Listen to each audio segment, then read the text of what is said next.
Bismillahirrahmanirrahim. Assalamu alaikum. This is Research Science Forum and I am Mohammed Fahim. Dear students, हमने एक topic शुरू किया हुआ है लेवल्स ऑफ बायोलॉजिकल ऑर्गेनाइजेशन और आपको पता है हम इस टॉपिक को सिंपल से कॉम्प्लेक्स की तरफ लेके जा रहे हैं। हमने इस टॉपिक को शुरू किया था सब एटॉमिक लेवल से और लास्ट लेक्चर में हमने डिस्कस किया था सिस्टम लेवल। आपको पता है कि हम जानदारों को डिफरेंट लेवल्स पे स्टडी कर सकते हैं, लेकिन यहाँ पे एक बड़ी इंटरेस्टिंग बात यह है कि हमने अभी तक जितने लेवल पढ़े हैं हमने कोई भी माइक्रो ऑर्गेनिज्म की एग्जांपल यहाँ पे नहीं दी, क्योंकि हम एक्चुअली कॉम्प्लेक्स और मल्टी सेलुलर ऑर्गेनिज्म को यहाँ पे डिस्कस कर रहे हैं डिफरेंट लेवल्स पे लाकर। तो हमने सबसे सिंपल जो लेवल पढ़ा था वो कौन सा था? सब एटॉमिक लेवल। हमने डिस्कस किया था कि एटम के अंदर कुछ फंडामेंटल पार्टिकल्स पाए जाते हैं जो आपस में मिलते हैं तो उनसे एटम बनता है। और एटम आपको पता है कि हमारी बॉडी में, जानदारों की बॉडी में आइसोलेटेड फॉर्म में नहीं पाए जाते, वो अलग अलग फॉर्म में नहीं पाए जाते, बल्कि वो कंबाइंड फॉर्म में पाए जाते हैं। एक स्टेबल फॉर्म, एक स्टेबल सब्सटेंस कंपाउंड की फॉर्म में पाए जाते हैं, जिसको हम क्या कहते हैं? मॉलिक्यूल। और बेशुमार मॉलिक्यूल मिलते हैं तो उनसे एक कॉम्प्लेक्स स्ट्रक्चर बनता है जिसको ऑर्गेनेली का नाम देते हैं। तो ऑर्गेनेलिस और कुछ दूसरे स्ट्रक्चर्स मिलती हैं तो सेल बनता है। तो जब सेल मिलते हैं तो उनसे एक मजीद कॉम्प्लेक्स स्ट्रक्चर बनता है जिसको हम टिश्यू का नाम देते हैं। तो इस तरह से सिंपल चीजें मिलकर कॉम्प्लेक्स चीजें बना रही हैं। टिश्यू मिलता है तो क्या बनता है? ऑर्गन्स। और ऑर्गन के मिलने से सिस्टम बनता है।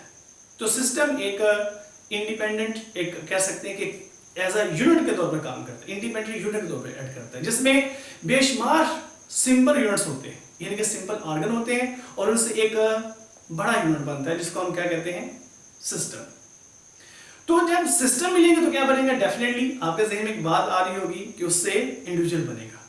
तो आइए हम देखते हैं आज के लेक्चर में कि इंडिविजुअल क्या है, कैसे बनता है और इसकी खसूसियत क्या है। तो नाज़रीन, इंडिविजुअल लेवल क्या है? Several organs and organ systems. Organs जब हम लिखते हैं तो मोस्टली हम प्लांट की बात कर रहे होते हैं, और जब हम ऑर्गन सिस्टम लिखते हैं तो हम एनिमल की बात कर रहे होते हैं। तो हम इसमें इस वजह से ये डेफिनेशन लिख सकते हैं कि सेवरल ऑर्गन्स या organ system they combine together in multicellular living organisms and form an individual. यानी कि आप कह सकते हैं कि बेशुमार ऑर्गन्स या फिर ऑर्गन सिस्टम आपस में मिलते हैं और उनसे एक कॉम्प्लेक्स, मजीद कॉम्प्लेक्स एक यूनिट बनता है, एक ऑर्गेनिज्म बनता है जिसको हम इंडिविजुअल का नाम देते हैं। इंडिविजुअल को हम ऑर्गेनिज्म भी कह सकते हैं। जैसे यहाँ पे कुछ एग्जांपल दी है, जैसे होल प्लांट, यानी कि पूरा एक प्लांट एक इंडिविजुअल है। You can say that human, एक ह्यूमन भी एक इंडिविजुअल के तौर पर एक्ट करता है। इंडिविजुअल का मतलब होता है सिंगल, यानी कि इसको हम एक सिंगल इंडिविजुअल को हम सिंगल का यूनिट नाम देते हैं। हम किसी भी सिंगुलर फॉर्म को हम इंडिविजुअल का नाम दे सकते हैं। यहां पे हम बात कर रहे हैं लिविंग ऑर्गेनिज्म की, इस वजह से यहां पे जो एग्जांपल दी है हमने लिविंग ऑर्गेनिज्म से ही दी है। जैसे मैंने एग्जांपल दी है प्लांट की, एक इंडिविजुअल है, ह्यूमन एक इंडिविजुअल है। तो आइए देखते हैं कि इंडिविजुअल के कौन कौन से कैरेक्टरिस्टिक्स हैं। जैसे मैंने, अगर आप पिछले लेक्चर की तरफ जरा गौर करें तो जो वहां पे जो एग्जांपल, जो मैंने कैरेक्टरिस्टिक्स लिखी हुए हैं वो इनसे रिजेंबल करते होंगे।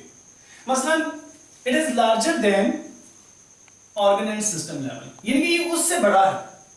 क्यों बड़ा है? क्योंकि यहाँ पे बेशुमार ऑर्गन्स और बेशुमार सिस्टम आ रहे हैं। क्योंकि यहाँ पे बेशुमार सिस्टम और ऑर्गन्स हैं, इस वजह से इट इज मोर कॉम्प्लेक्स, ये उससे ज्यादा पेचीदा होगा, क्योंकि यहाँ पे ऑर्गन और सिस्टम का एक मजमूआ आ गया है। फिर each individual has its own individuality, her individual की एक अपनी इंडिविजुअलिटी है, अपनी एक इंफरादियत है, जिसकी वजह से individuals are the same species, they differ from each other. एक ही स्पीशीज के इंडिविजुअल आपस में मिलते जुलते नहीं होते, यानी उनके अंदर आप उनको बड़ी आसानी से आइडेंटिफाई कर सकते हैं on the basis of some unique characteristics. जिसकी बेस पर हम इंडिविजुअल के दरमियान फर्क कर सकते हैं। नो डाउट कि उनके जो अंदर बेसिक सिमिलरिटीज पाई जाती हैं, लेकिन फिर भी कुछ उनके दरमियान में अपने यूनिक कैरेक्टरिस्टिक्स होते हैं जिसकी बेस पे हम उनको आइडेंटिफाई कर सकते हैं। इंडिविजुअल के अंदर, किसी ऑर्गेनिज्म के अंदर जितने भी ऑर्गन्स हैं या ऑर्गन सिस्टम्स होते हैं, दे आर वेल कोऑर्डिनेटेड, उनके दरमियान में सही कोऑर्डिनेशन पाई जाती है, यानी कि उनके जितने पार्ट्स हैं बॉडी के वो जुड़े होते हैं। मैं जैसे यहां पे एग्जांपल दिया, प्लांट्स में कोऑर्डिनेशन होती है थ्रू हार्मोन्स के जरिए, लेकिन in case of animals this coordination is achieved through hormones and neurons, यानी कि endocrine system and nervous system. यानी न्यूरॉन्स या नर्वस सिस्टम प्लांट्स में नहीं होता, ये एनिमल का कैरेक्टर है। और individuals they respond to environmental changes as a whole, environmental stimuli या चेंजेस एज अ होल, यानी कि पूरा का पूरा इंडिविजुअल ही एनवायरमेंटल स्टिमुलाई को रिस्पॉन्स देगा।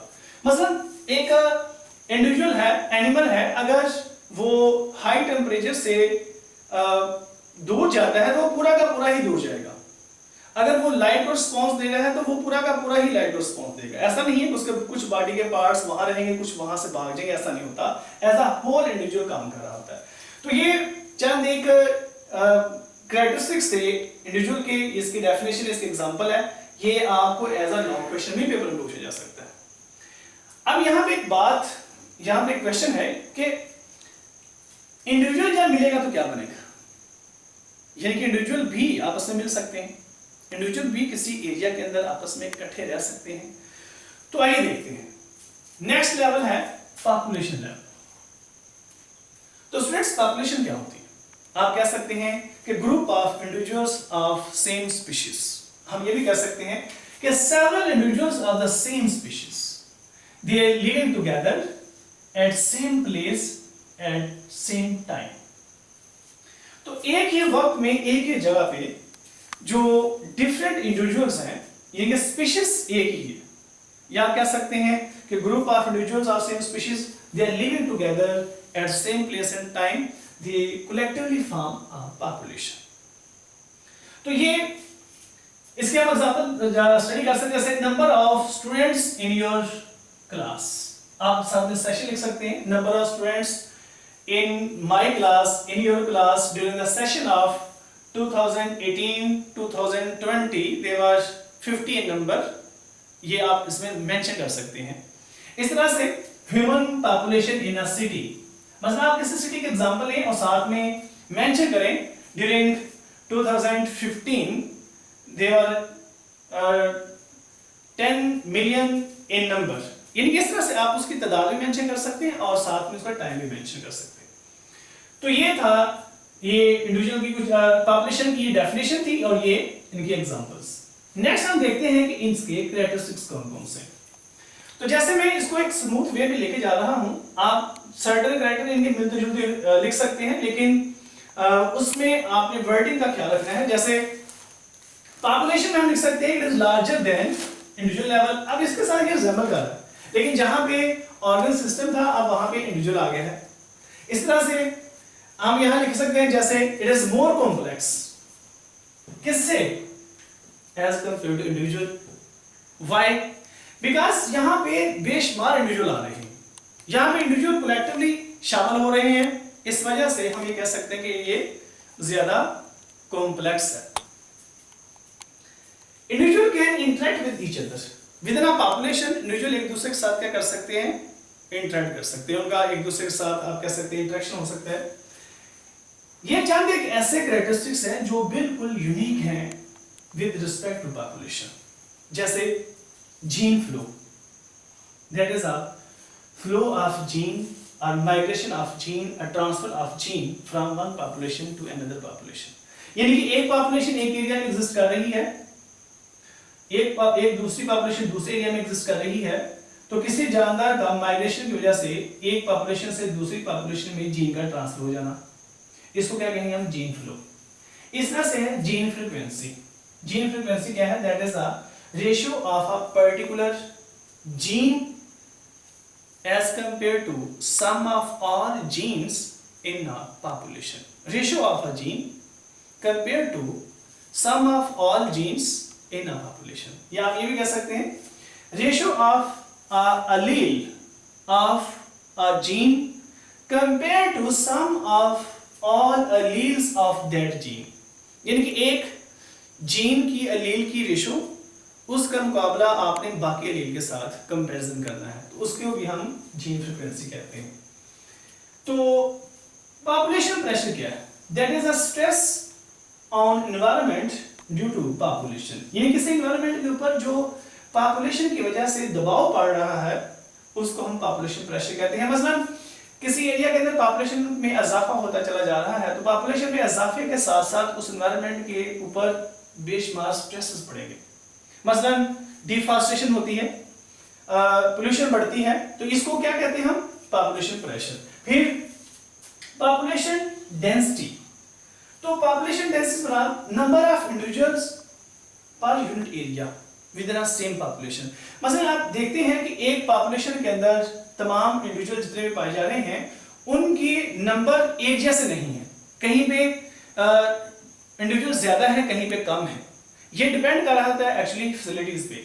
जहां पे फैसिलिटीज ज्यादा है वहां पे लोग ज्यादा रह रहे हैं, जहां पे फैसिलिटी कम है वहां पे लोग कम है, यानी एक ही सिटी के अंदर आपको पॉपुलेशन एक जैसी नजर नहीं आती। इसको क्या कहते हैं? Population density. Age distribution, that is अ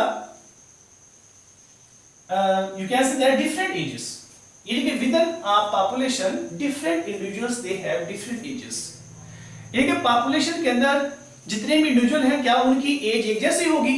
ये तो बहुत रेयर चांस है ऐसा। मोस्टली क्या होता है कि एक पॉपुलेशन के अंदर जितने इंडिविजुअल हैं उनकी चंद एक के अलावा जितने भी इंडिविजुअल हैं सबकी पॉपुलेशन जो एज है वो एक दूसरे से डिफरेंट होगी। तो मसलन कुछ उसमें आप कह सकते हैं जैसे ह्यूमन की पॉपुलेशन है, कुछ बच्चे हैं, कुछ बड़े हैं, कुछ बूढ़े हैं, तो इस तरह से पॉपुलेशन के अंदर इंडिविजुअल की एज डिफरेंट हो सकती है। इसको हम एज डिस्ट्रीब्यूशन का नाम देते हैं। तो ये एक लॉन्ग क्वेश्चन मुकम्मल हुआ। ये ओवरऑल ये दोनों जो लेवल हैं ये कलेक्टिवली लॉन्ग क्वेश्चन के तौर पर भी पेपर में आ जाते हैं। ये पॉपुलेशन लेवल कम्युनिटी लेवल के साथ भी लॉन्ग क्वेश्चन में आ जाता है। तो सम टाइम ये इसके एट्रीब्यूट्स या इसके जो कैरेक्टरिस्टिक्स हैं यही पूछे जा सकते हैं, पेपर में आ जाते होते हैं, डेफिनेशन में भी आ सकती है। तो ये स्टूडेंट्स याद रखिएगा ये लॉन्ग क्वेश्चन में पेपर में आ जाता है और शॉर्ट क्वेश्चन के तौर पे भी आता है। तो आज का लेक्चर हम यहाँ पे वाइंड अप करते हैं। नेक्स्ट इंशाल्लाह लेक्चर में हम कम्युनिटी लेवल को डिस्कस करेंगे और साथ में हम डिस्कस करेंगे इकोसिस्टम और बायोस्फीयर को। Thank you very much. अपना बहुत ख्याल रखिएगा, लेक्चर्स को साथ साथ कवर करते रहें। क्वेश्चन जो आपके दिमाग में रेज होते हैं वो आप मुझसे व्हाट्सएप पे पूछ सकते हैं, कमेंट्स में पूछ सकते हैं। अपना बहुत ख्याल रखिएगा। अल्लाह हाफिज़।